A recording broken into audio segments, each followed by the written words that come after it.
You've got some nerve laying your hands on me! Harbinger power has become burdensome. I will manifest my destiny anew. Await my emergence and tremble, traveler! You have reason to be afraid.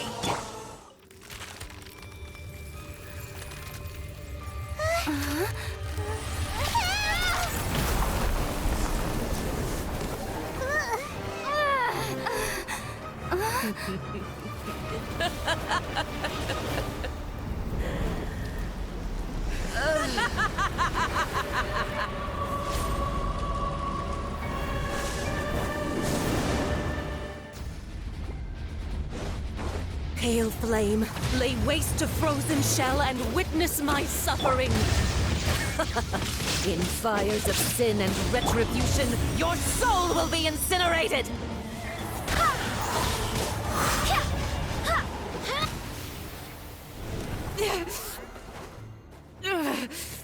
So strong, but how?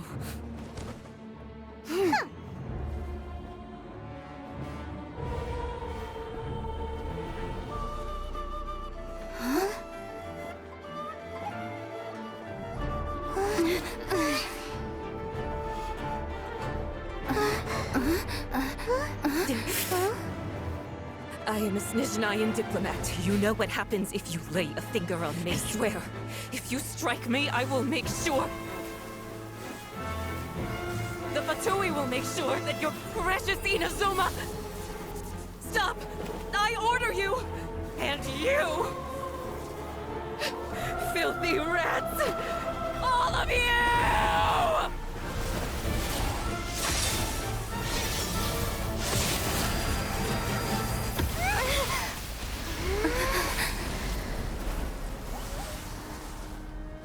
You are the enemy of eternity. But as the victor, I acknowledge your honor. Therefore, I shall allow you to leave Tenshukaku alive. The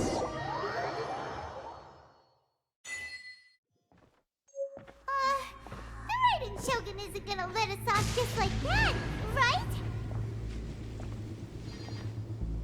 Oh, the air feels suffocating. It must be the Raiden Shogun's almightiness.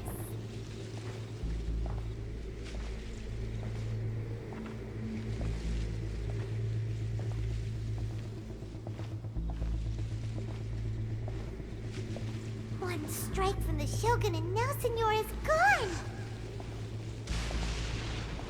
She got what she deserved, but Paimon still can't help but feel upset.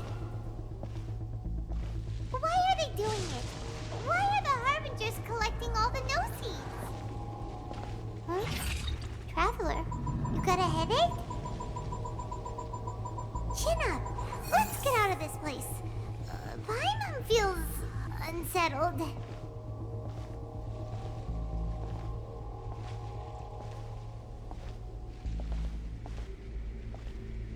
Also, when the Shogun executed Senora with the Muso no Hitotachi, it was unbelievably powerful.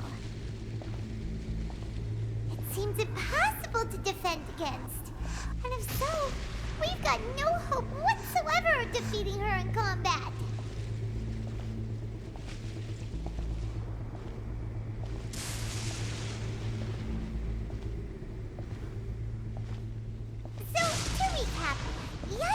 Wants us to go back inside the plane of Euthymia by the statue of the omnipresent god. Oh, but we'll be like lambs to the slaughter, won't we? Oh, maybe we could put this plan on hold for a while? There's the sound of electro-zapping in the air. Paimon can barely breathe. Traveler, are you okay?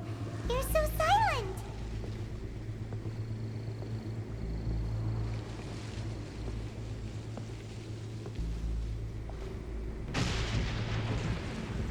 Sounds like there's a lot of noise coming from outside Tenshukaku.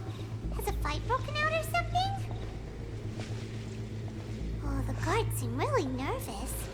Let's go see what the situation is, shall we?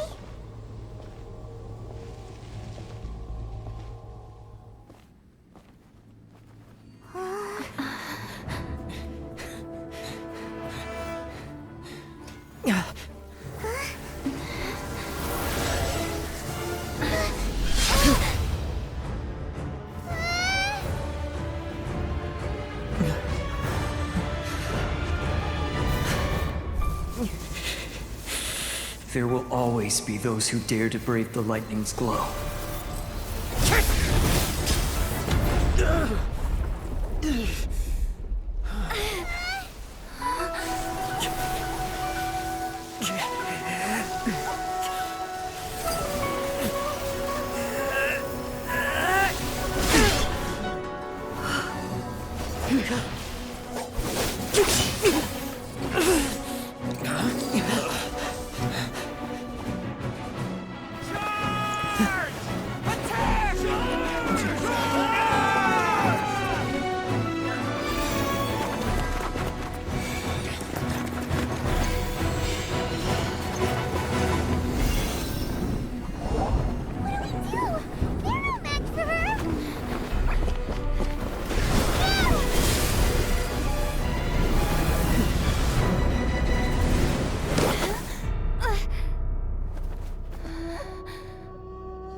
So, we meet again.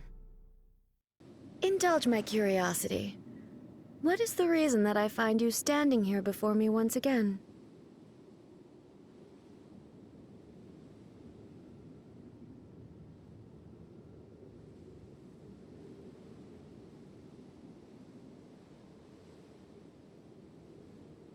Do you hope your foolhardiness will shelter those people? Or was it simply a means of seeking an audience with me? Oh? Surely you didn't rouse me from my state of eternal meditation only to tell me this. If so, then you underestimate me. I am quite well informed about the Vision Hunt decree. Not so. Only everything that pertains to eternity. The Vision Hunt decree has my tacit approval. The Fatui's actions thus far do not constitute a threat to eternity. Otherwise, they would have been purged long ago. Individual ambition is inherently incompatible with eternity. What you might not realize is that all too often, people have far more to lose by chasing their dreams. Consider this. No one will lose their life on account of having their vision taken away. Rather, those who have lost their lives are the ones who insisted on pursuing their own aspirations, are they not? Traveler, your existence is unique in my eyes. There seems to be limitless uncertainty in you. To put it another way, you are the furthest thing from eternity. So, I won't insist that you comprehend the meaning of my actions. What matters is that I tread the path of eternity on my people's behalf. That's right. I'm surprised you understand it so well. Anyway, you're looking for a chance to shake my will, aren't you?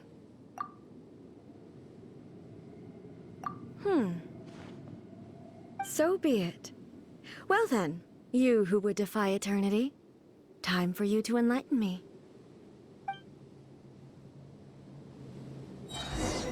Do you wish to become the enemy of eternity, traveler? Evasion is futile. Go explode! Strike dead! Barely a scratch!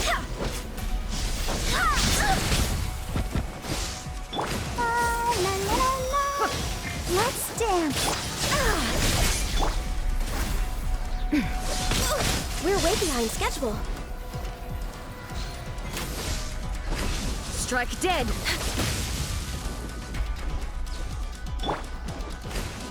Lightning falls on the land of eternity. I swear by my sword!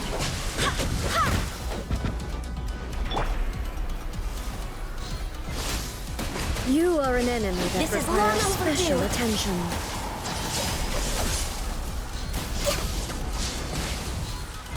Inferior.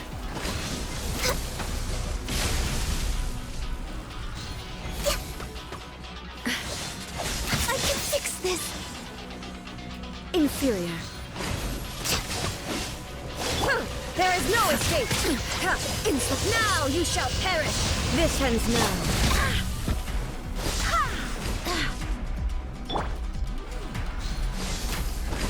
Strike dead!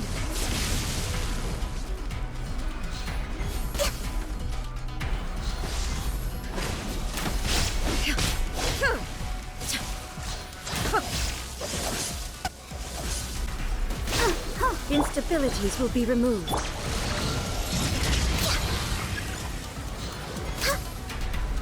Inferior.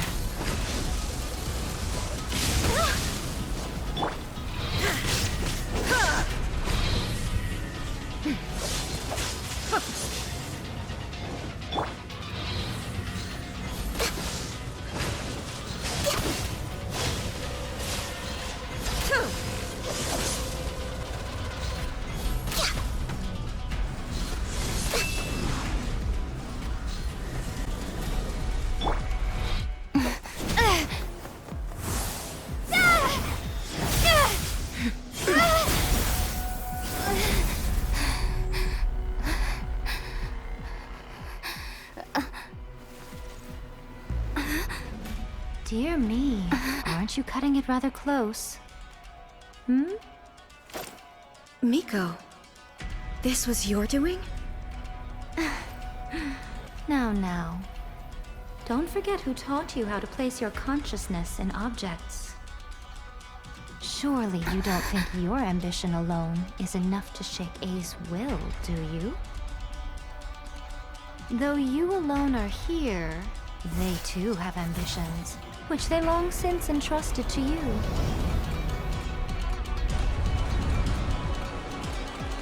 Now then, close your eyes. I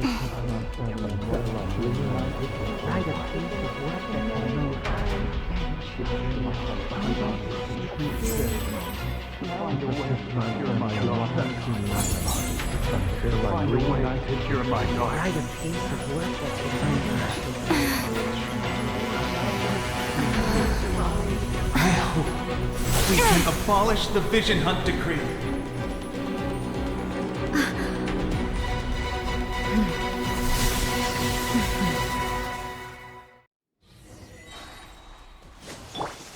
There is no escape!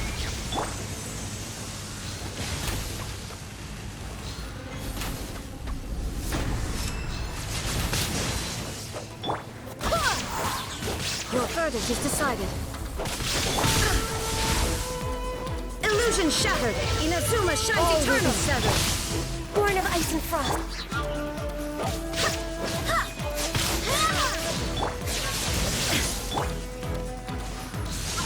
All desire can be broken.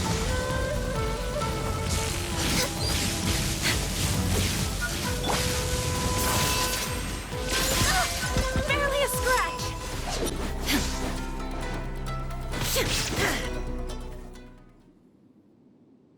You've lost, eh? Yes, I have. Why can you not trust your people, and in the power of their ambitions? These ambitions have transcended space and time. They are something that no one can snuff out. Is this the lesson you learned from your journey in Liyue? There are nations where humans cast their god aside and stride forward. So are we to just abandon the notion of progress for the sake of wishful thinking? You and I have both witnessed the great loss that progress can bring. Eternity. Eternity is the only way. When lightning flashes, it casts a shadow. My name means shadow. With my blade, I purged all obstacles to progress.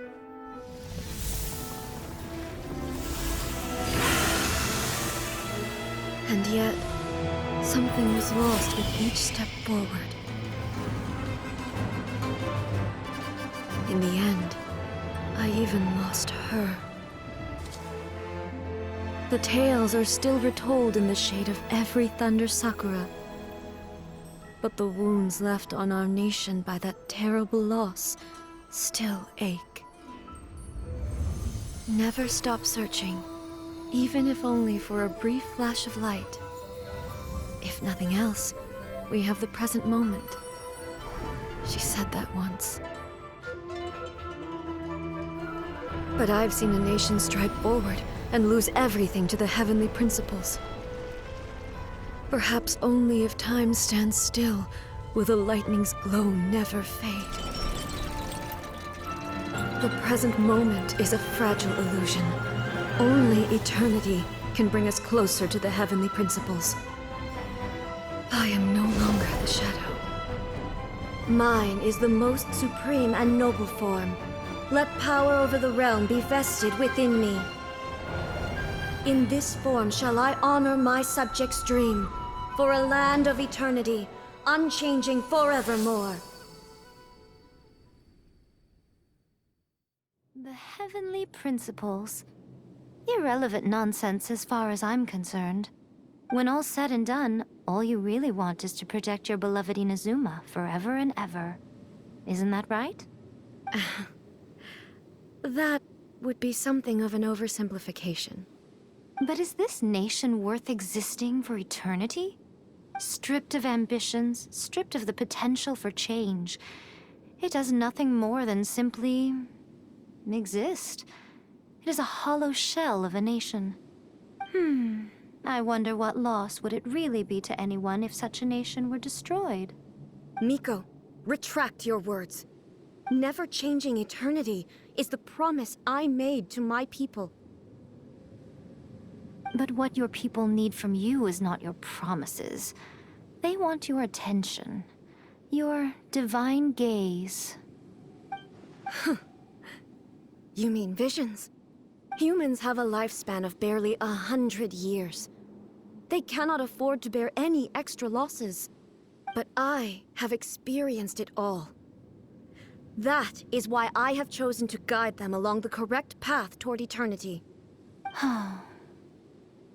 But eternity is far too cruel a fate for you, eh? For me? Not only have you stopped paying attention to the world, but you have stopped paying attention to yourself. It must have been terribly lonely here, all alone, for centuries on end. But it is necessary. You will miss much by refusing progress. You seek to prevent loss, but have you considered all you are losing by remaining here in stasis for all eternity? You are obviously lonely, and yet for the sake of eternity, you choose to stretch your loneliness out to infinity. Tell me this. Why is the sky here that was once so dark glowing again? Why now? This is your plane of euthymia. It's your inner world. So it can only mean that you are happy to see me again. You have found the loneliness here unbearable for a long time now, haven't you? I have nothing to say to that. But I have so much to say to you. Let me tell you all that has happened over the last few centuries. How long will that take? As a Fox envoy, I have an excellent memory. I recall every detail of the last few centuries with perfect clarity. So it will probably take me another few centuries to relay it to you.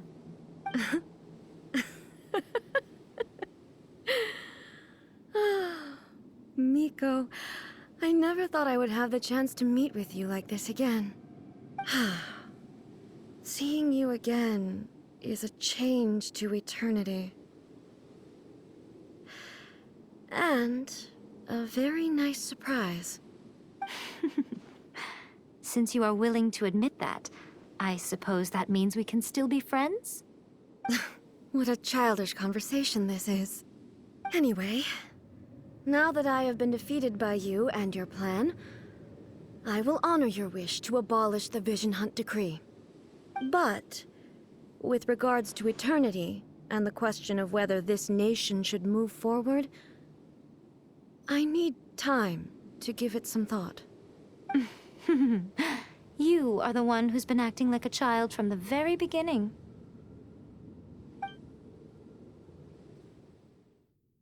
As promised, the Raiden Shogun abolished the Vision Hunt Decree.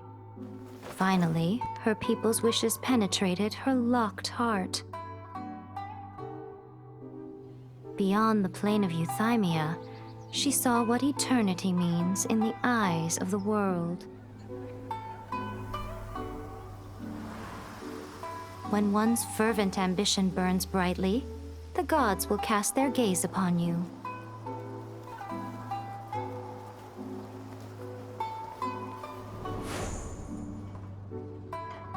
Some ambitions have the power to heal wounds, to bring victory, to inspire hope.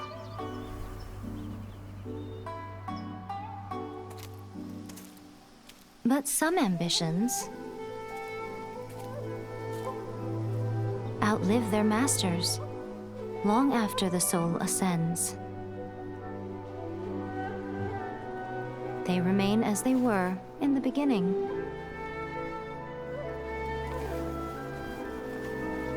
Burning bright and true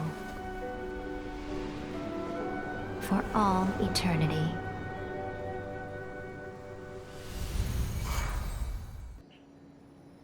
So what did you guys do in the Raiden Shogun's plane of Euthymia anyway?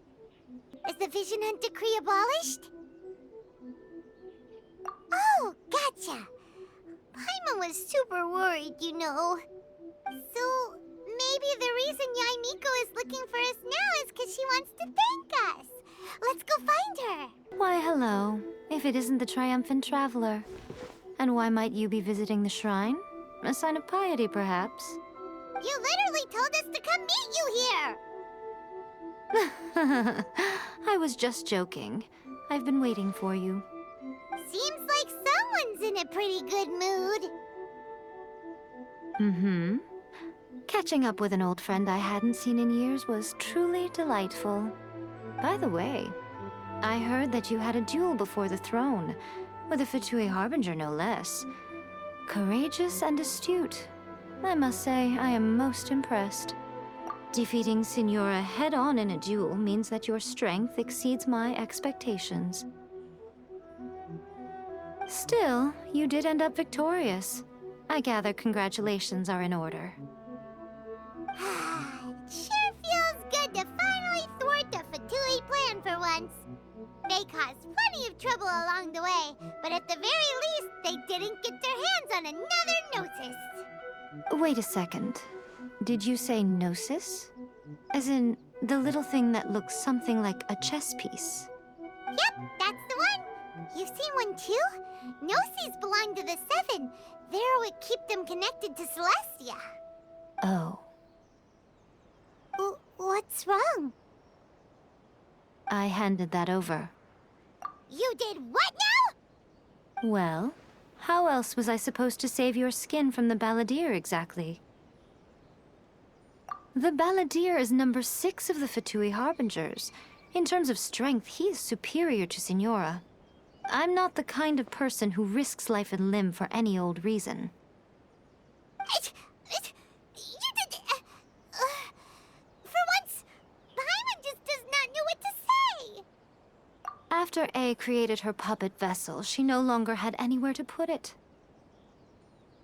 As her erstwhile closest friend, A handed it over to me, and I've kept it in the Grand Narukami Shrine ever since. She no longer needs the power of the Gnosis, and in any case, she tells me she has severed ties with Celestia.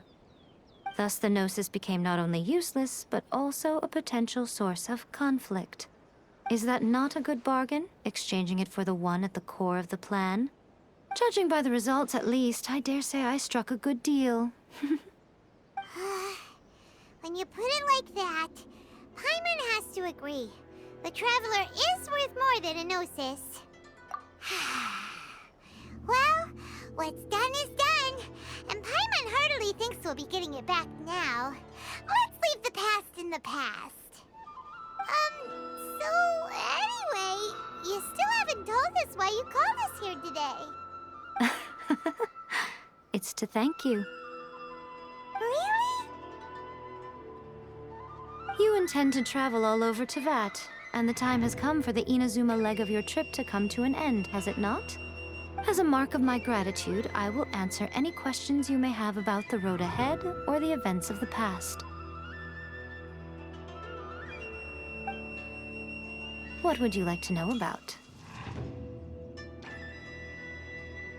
I'm surprised an outlander like you is aware that there was once a change of Electro Archon. Few citizens of Inazuma are aware of this. Morat's told us. He said that the Electro Archon Ball has passed away. Yes. The truth of the matter is that there were two twin gods, Baal and Beelzebul. Twin gods? They won the Archon War together, and when Baal established the Shogunate, Beelzebul became her Kagemusha, or Shadow Warrior. In other words, she acted as Baal's body double. Beelzebul is A, with whom we are now both acquainted. Baal's name was Makoto. As far as the world was aware, there were not two, but one. They complemented each other, and they ruled Inazuma jointly, so there was no need for the public to know the truth. In fact, the name Baal and the title of Raiden Shogun was understood to refer to both of them. Right up until... Until what? Makoto died several hundred years ago in a war that I was not personally involved in. Since then, A has assumed the shogunate.